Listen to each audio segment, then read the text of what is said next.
I'm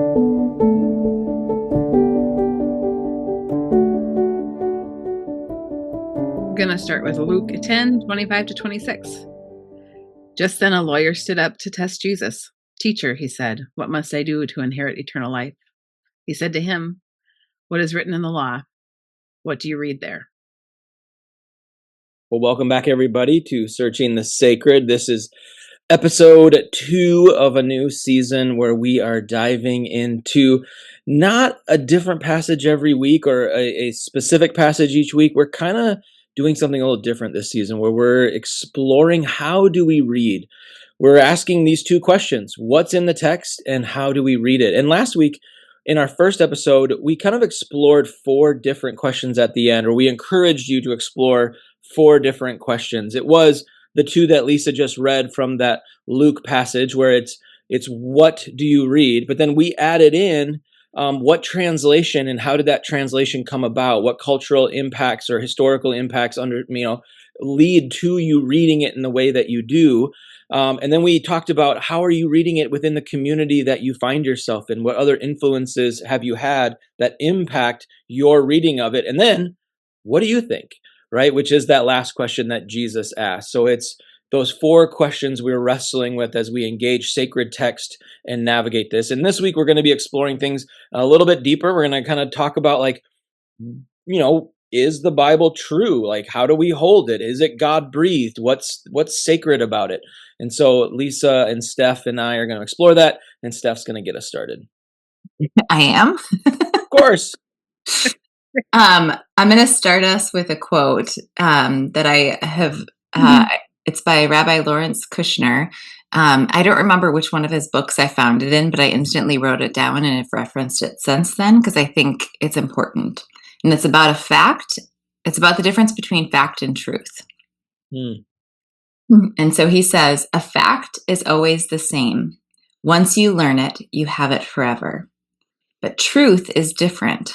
Once you understand it, you are forever changed, and the truth disappears.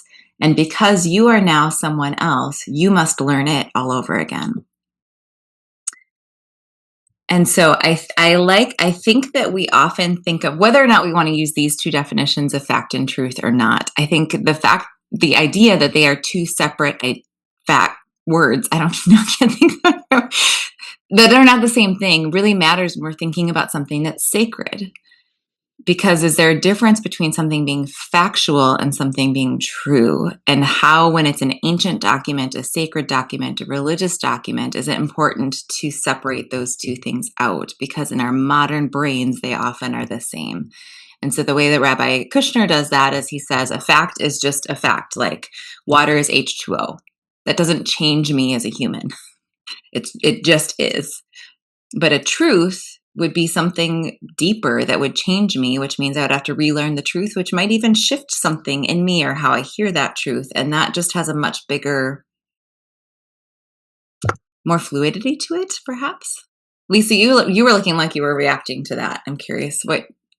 No, I mean, You've heard me reference that one before. And it feels helpful obviously Kushner's writing about the Bible, so it's a helpful way of a lot of times I think we think of truth as fact. We don't separate out that there's a potentially 2 different things.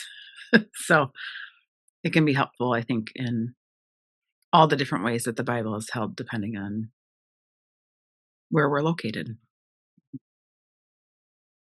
I'm not going to speak for the 2 of you, but knowing that we've had similar upbringings in the evangelical community, I'm going to assume that I could assume that you have a similar narrative or story. When I was growing up, the goal was to figure out the truth because there was only one truth. There was one reality, one truth, one objective understanding of the Bible, of God. And if we could figure it out, if we knew it, then we were right. And then we were certain, and then we were in, and then we were saved, and then you couldn't be questioned anymore. And I think that's where the fact and the truth were the same, was this idea of objective, theological, biblical truth. And thank God we had it. And it's so unfortunate that the others don't, as opposed to this definition of truth, which is relational, contextual, philosophical, theological, and not the same for everyone, right? Like people's experience of the world is different based on who they are and how they've operated and a whole host of factors. Mhm. And what's true for me is not going to be true for you, right? And I think that messes with us when it comes to the Bible and when it comes to theology, because we want to just be able to figure this out like it's a math problem, like it is H2O. Like if I could just figure out God like, calculus or chemistry, then I wouldn't have to think about it anymore and I could just be happy I'm in the cool club. Mhm. And the problem with that I think that quote is getting at is that's just a false, failed assumption and pursuit. And when that glass shatters for people, that's when faith gets really scary. Mhm. And but I think it's Well, really important that we talk about it. I think it can feel like I'm needing to give up everything Yep. when I'm shifting. Is like, oh, if I'm no longer certain, then am I even a Christian anymore? Right. As compared to, oh, how I am thinking about fact and truth and faith and doubt, that's all shifting, but I still belong, and there's still a way I'm a follower here. Because when so many of these things have been clumped together in our upbringing, it can just feel like we're leaving more than we're leaving when something about our beliefs about that thing are changing. Hmm. Hmm. And I do think it's about more than just spiritual things, even. I'm thinking about, like, if we stay with the water example, there is a way that water is both, you can say, yes, it's H2O, but you can also say it helps me when I'm thirsty. Or there's a lot of ways to describe things that some of them are facts and some of them are different than facts, but not, that doesn't make them false. It's just another way to look at things. And when we're looking at like spiritual things, it can just feel so weighty. It can just feel so important to get it right. Like you're saying the words right. And so it can just feel nerve wracking to think something different than someone else. When we were talking about what to talk about in this episode, Jason, you brought up the idea of the Age of Enlightenment, and I'm curious about kind of what was coming to your mind there for how that has affected how we read the Bible and these ideas of fact and truth and certainty. Yeah, I mean, it's kind of that combination of like the scientific revolution, age of enlightenment. Like, there's just so many of these things that were happening, so, hundreds of years ago, where it was like an explosion of understanding, and we could essentially like start solving everything, and we could start understanding everything. And when you can start doing that, you want to do that with everything. If you can do that, with economics, with politics, if you can do that with machinery and making, like the explosion of inventions that make our life easier, the Industrial Revolution. I mean, there's just so many different things that start happening because of the Age of Enlightenment, because of the discovery, the scientific discoveries that we were making. That suddenly it's like, well, we can solve it all. And I think we through Christianity and the Bible and religion and faith and I'm not just going to limit it to Christianity, but like we started thinking that we could solve the divine, which is inherently oxymoronic. You cannot solve the divine. It's like it's wholly mysterious. Like that is the divine. The divine is mystery. Um, and yet that's what we tried to do and felt really confident about it. Again, going back to that certainty idea, and so it made it turned religion and faith into a different endeavor than it was ever meant to be. Hmm.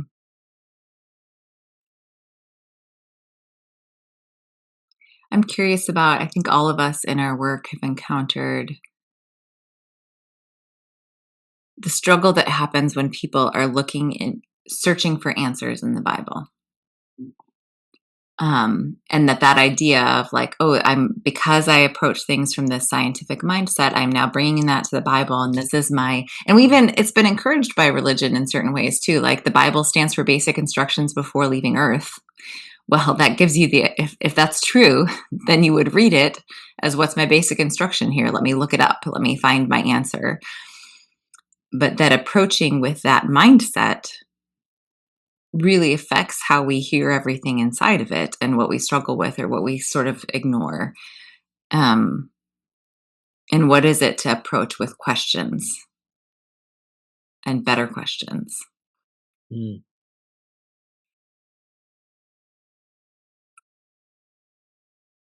Or to recognize, I don't know, I'm curious, Lisa, do you when you're working with folks who've been incarcerated, how do you think that life experience affects how they would approach this sort of question of truth and fact and scientific mindset? And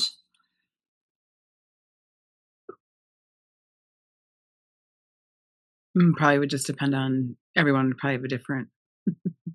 I can literally hear how some people would respond to that. Like for some people, it is truth and fact. Like it requires both. And for others, it would very much be much more. I don't know that. I don't feel like many feel comfortable bringing questions to it. I would say if they feel like they have a lot of questions, they probably see themselves as outside of it. And so then they don't mess with Christianity at all. They move into a different direction. And some of that, I I have ideas about how folks are introduced to religion and faith inside of prisons. So I don't know that they get a chance to have nuanced perspective. I think they kind of get perspective, and then you kind of fall in line with that perspective until it does or doesn't work. And sometimes our lived experiences push against, like when your life really is like just really doesn't feel congruent to what you've been taught or like what the Bible seems to say, then you kind of toss it away because it doesn't, especially if you like.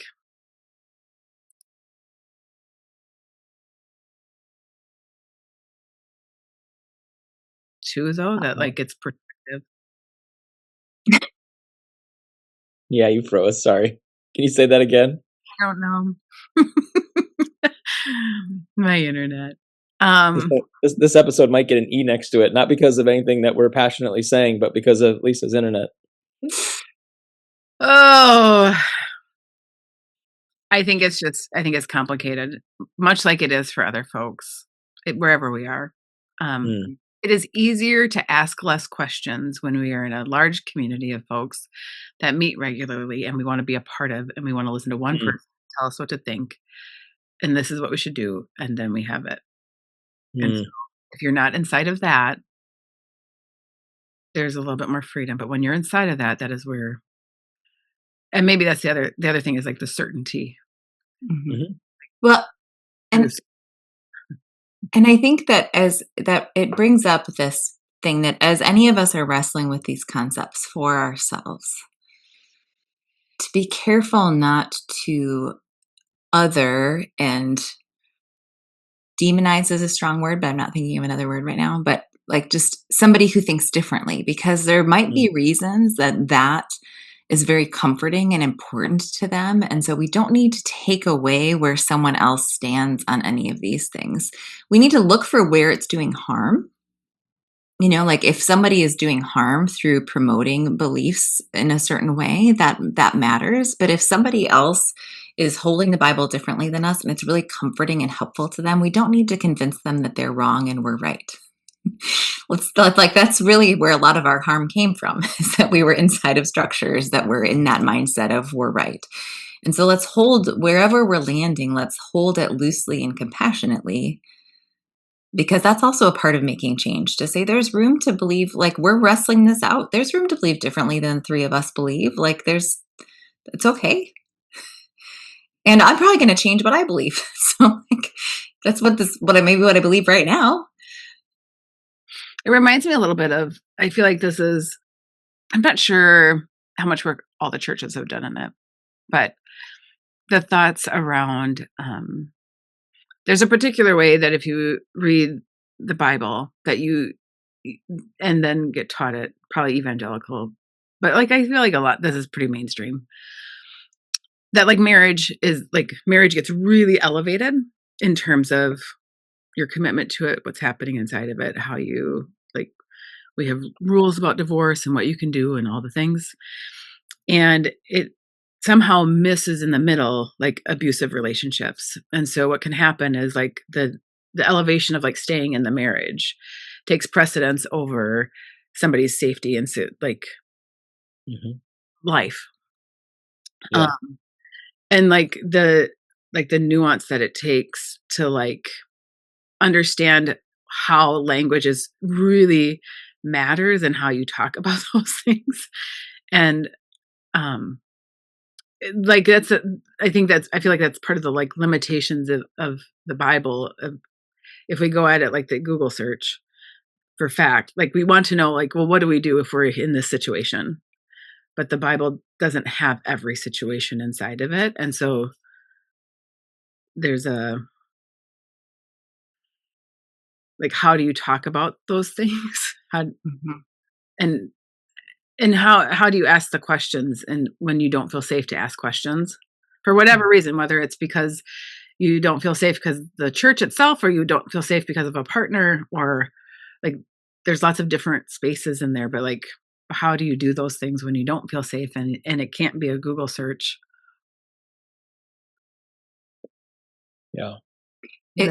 It's highlighting like the implications. This all matters. This really does matter. It might sound like we're having an unimportant conversation here, like, but it has domino effects to the way a lot of things are lived out if we are people of faith. And so it matters to pause and notice and think about, what do I believe and what are the domino effects of that belief to how I make my decisions and how I treat others.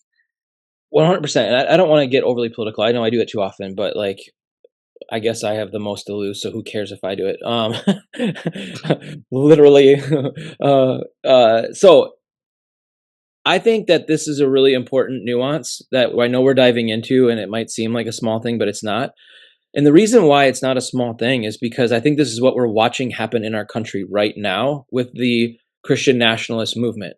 They are not anti-Bible. They are incredibly committed to the Bible, just a very specific, literal understanding of who God is, a very literal understanding of how God operates.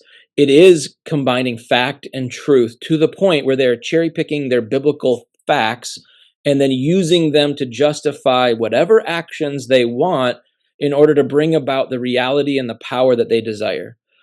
And that is an incredibly dangerous and scary use of the Bible in this this way of reading it, as opposed to recognizing that the Bible is about transformation of what it means to be human and how we are in relationship to one another and to the divine.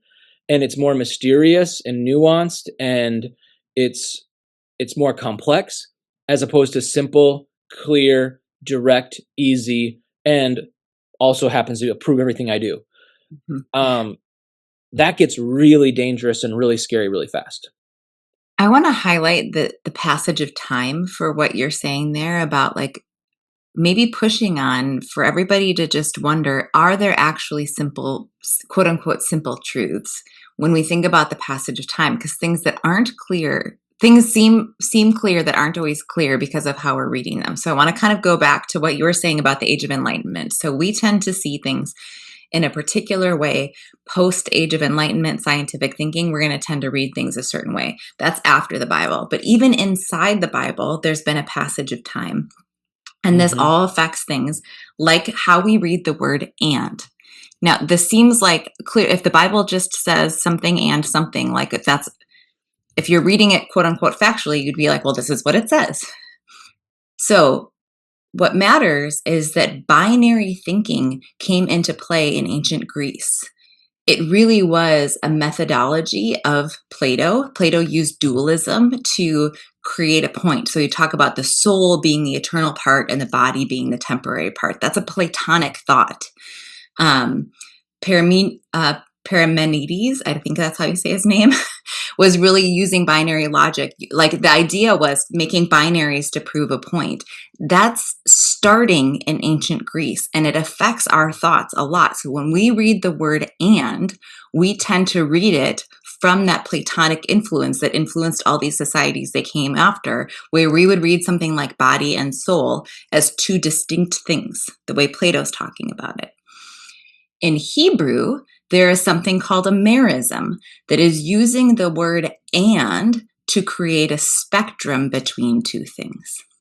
In ancient Hebrew poems, and isn't used as a binary. It might be sometimes, but there's a poetic device that is intentionally using and to create a spectrum. So heavens and earth is creating a spectrum between heaven and earth, not a dualism between heaven and earth.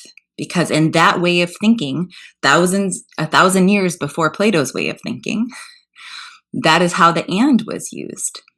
So now you read something in Genesis like man and woman, and that seems like something that would have a clear interpretation, except it depends what time period we're reading it from and what device we think is being used. Is that an ancient Hebrew merism, creating a spectrum between man and woman? Is it a Platonic dualism, creating a divide between man and woman? Is it a scientific, reasonable fact that man and woman were created? From 3 different time periods, I'm going to see man and woman differently. So what's the difference between the fact and the truth and the communal discussion and the implications then of how we're reading 3 words? Because the implications are quite big. How am I reading God created man and woman with those 3 different mindsets have huge implications in our modern culture about who is being created and how they are being created. Yeah, I feel I want to ask a question now, but I don't know. But I just want to that's one we can point to say if I'm reading it dualistically or as a merism or as a scientific fact, I come to a very different conclusion about that passage. I also think this is like we're in that territory of I don't know when this started. I just know it happens. Like we talk about pillow verses or like the verses that are prescribed or written into cards or like brought up at certain times. And somehow like somewhere along the line we were taught that you can just pull out a verse. Mm-hmm. You know, offer that verse and that is comforting and that's what we do. You just pull out a verse, pick find a verse in the Bible. And in like can be helpful, but also to our detriment is missing the larger arc of everything else. Of like it's I feel like we were taught that I was taught that somehow, whether it's just through my family did it because that's what they learned and that's how we like it's what pastors talk about. Like there's very specific verses that are brought up for different times, or like you get like a cheat sheet of like if you're meeting with somebody who's grieving a loved one, here's the verses these are comfort verses. Sometimes the back of your Bible has a list of like here's where you find these verses. And that's a particular way that feels like it like almost sets you up for the idea that you can Google this. Like, I can just go find the thing that I need and it will be there.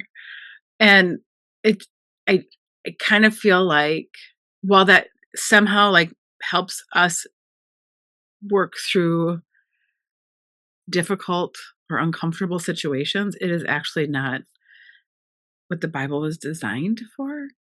I don't know if that's quite language on it, but like there's something about like just verses out of for argument. So I would nuance it a little bit because I like what you're doing, Lisa, because as we've talked about, like we turn the Bible into something we can just Google for answers.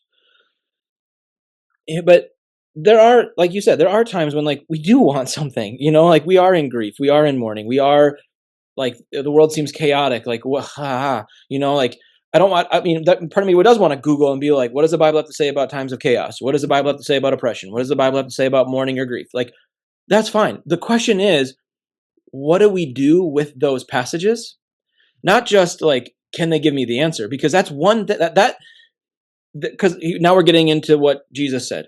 What does it say? How do you read it? Right? Because what does it say? God mourns with those who mourn.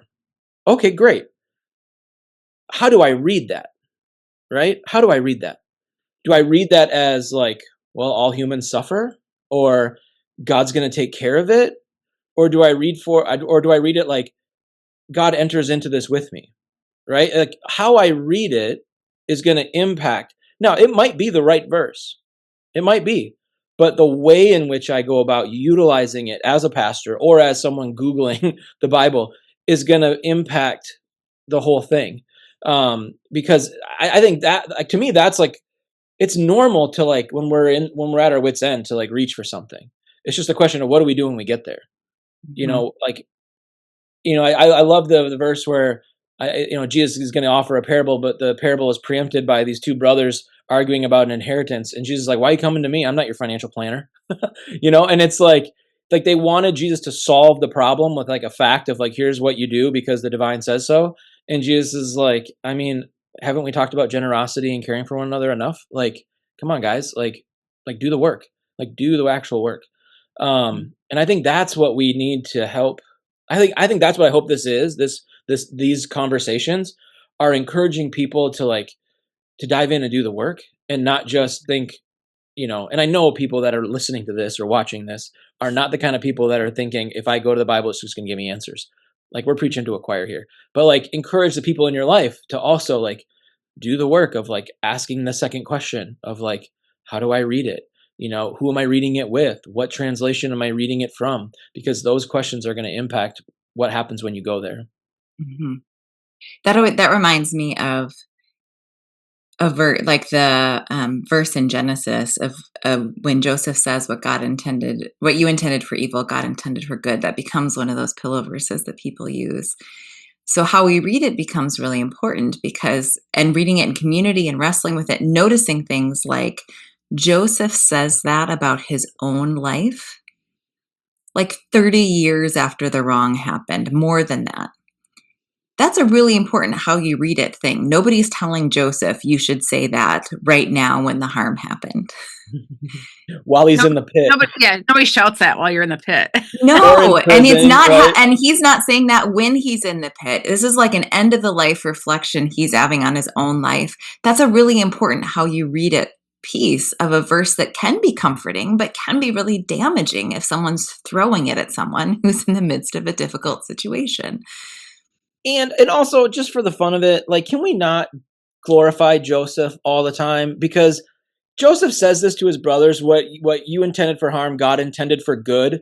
And like, I know he's saying that in the context of like, hey, look it, you're going to survive the famine. Oh, but don't worry. In a few years, I'm going to use this famine to enrich Pharaoh to the point of owning all the livestock, all the property, and all the people.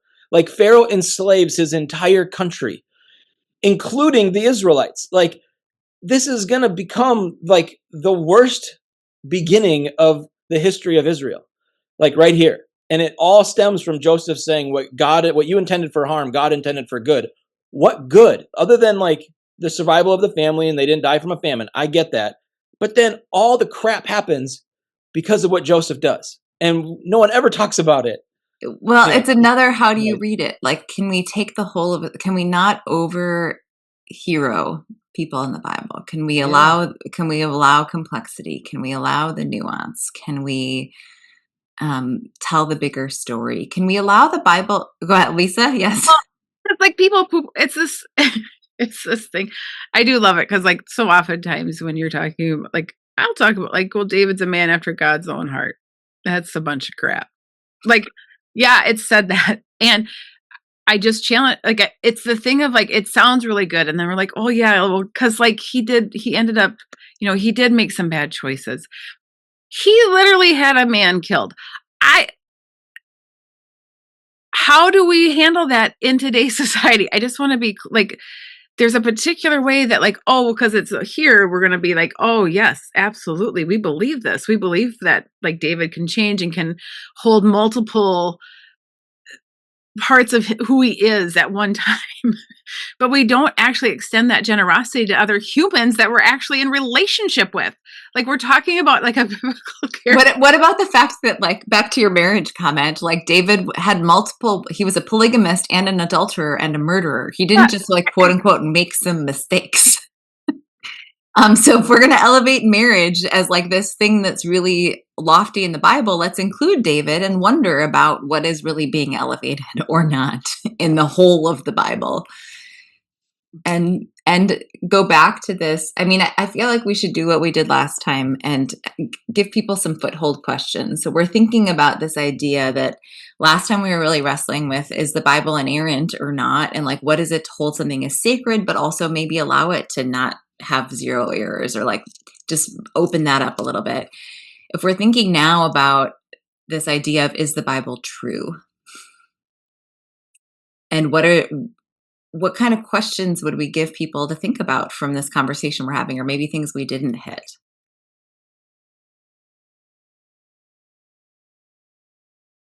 I think it's helpful to like understand that different denominations hold the Bible differently. And so it's easy, like when you're in a denomination, to like, we're doing it right. We have this locked in instead of actually understanding, like, well, no, somebody else thinks differently about it. And they're not out or wrong. They think differently. That different does not equal wrong, just like truth does not equal fact. There's this, like, to open up and be curious about it, and to actually like understand, like, oh, this is how my denomination, or this is how the faith that I grew up in held this. And that's why this feels a particular way. It's going to feel differently depending on how you hold scripture when you read different verses. There are some things that you read that if you're holding it's inerrant and it's factual, it's going to feel really different if it gets pushed on. Or if your church is in a different setting, and like, this is what the Bible says, but there's some things going on that It's sacred and true, but there's room for wrestling. It's going to feel different.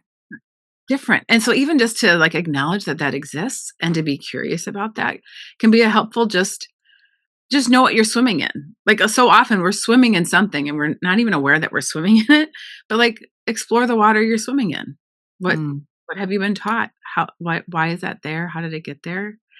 And perhaps be curious about like what somebody else might think, so that you can hold that there is a spectrum, that we have other ways of thinking, that they're just different. It's not outside. And I say that because like there are times where I'm like, oh, I think you're doing it wrong. And if I get curious about like trying to understand, like, well, how did you get there? Okay, I understand how you got there. I don't have to agree with you. I don't have to think it's correct. And then hopefully we can have a conversation somewhere in the middle. Like, I don't think it helps us to like in the sea of like Christian nationalism. Yeah, I completely disagree. But for me personally, I want to be able to engage in the conversation and figure out, how do we make a way forward? Like, I want a way forward. I don't want to just say, well, I'm done with you. I would like to be able to figure out, how do I move forward?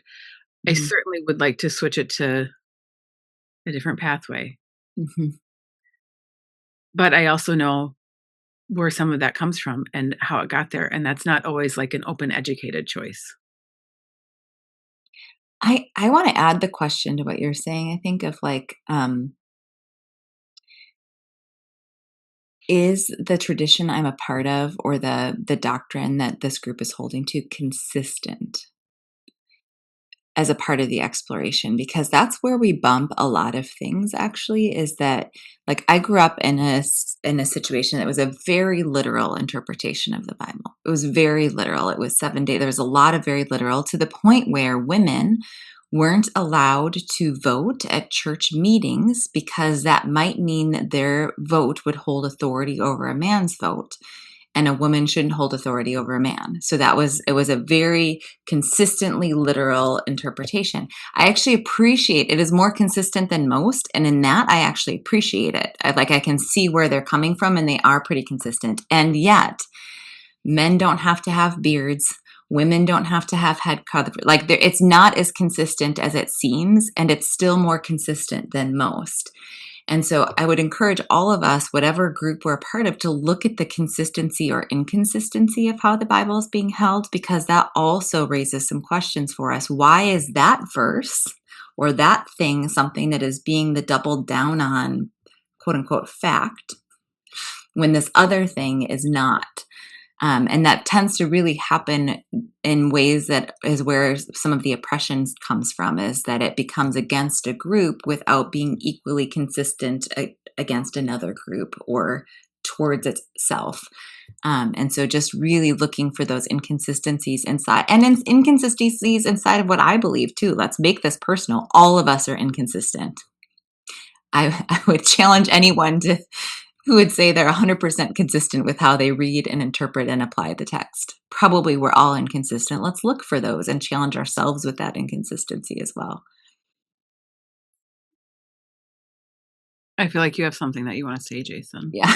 Oh man, I'm like, I know we're trying to wrap this up, but I'm like my head is spinning because I like when you say like, oh, like we're all just trying and we're all trying to figure it out and different approaches are okay. There's a part of me that's like, yeah, no, like no, like some ways of reading the Bible or some ways of engaging it are just harmful and wrong. Like I'm not going to give the Christian nationalist the same credence that I'm going to give the thoughtful Methodist. So I'm just going to use my own tribe. Like I'm going to platform my group.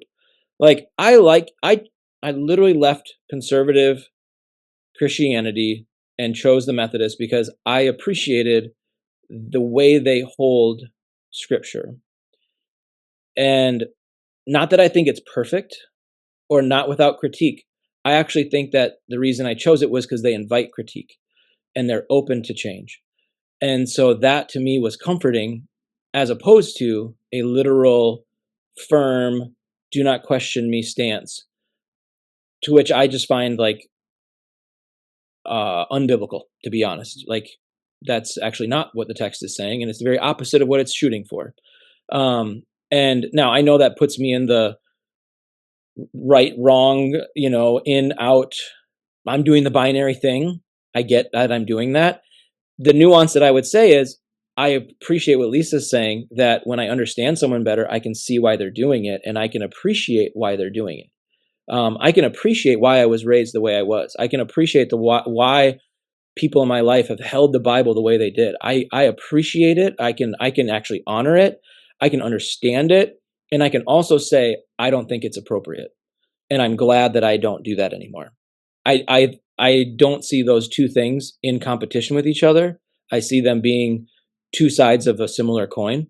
But I don't want to stop at, oh, it's okay, we'll just agree to disagree. Like, honestly, no, because your disagreement harms me or it harms people that I love or people that I'm in community with. Like, and I don't do that. Like, I'm not gonna stand for that. And you definitely don't get to use Jesus to do it. Like I don't think we're talking about the same Jesus. And that maybe is me being like too binary or too confrontational, but I think that's where where my wrestle is right now, to be honest. I think that's where we can learn from the prophets and learn from Jesus, where there are times that both the prophets and Jesus, probably as a prophet, are calling out wrong and saying that is not the right way, but they're calling it out in the leaders. Yeah. Jesus is calling out the Pharisees for leading people wrong. Right. The Isaiah is calling out the kings and the priests for leading people wrong.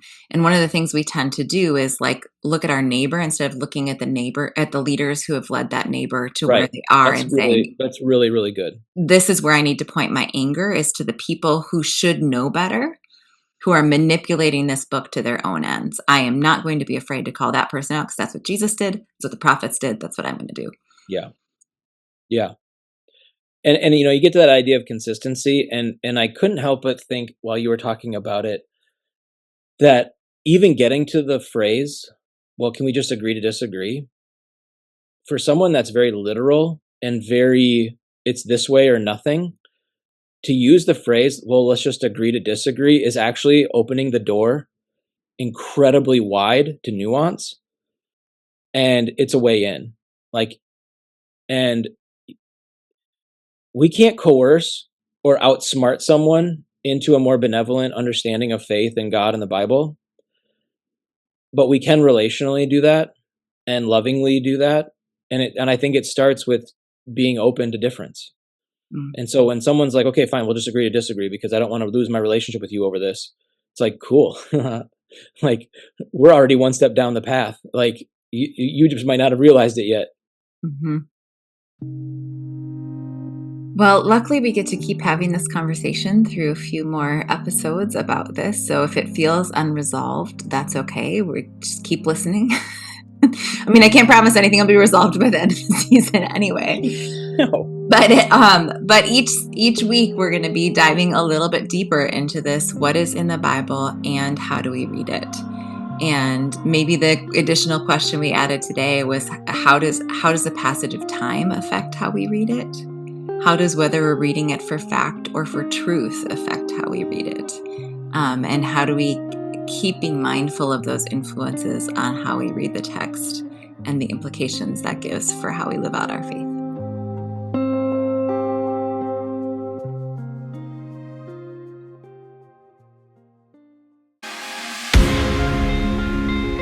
This has been a 40 Orchards podcast. At 40 Orchards, our mission is to create circles for all people to wrestle through biblical text so that together we can expand each other's experience of what is sacred, whole, and good.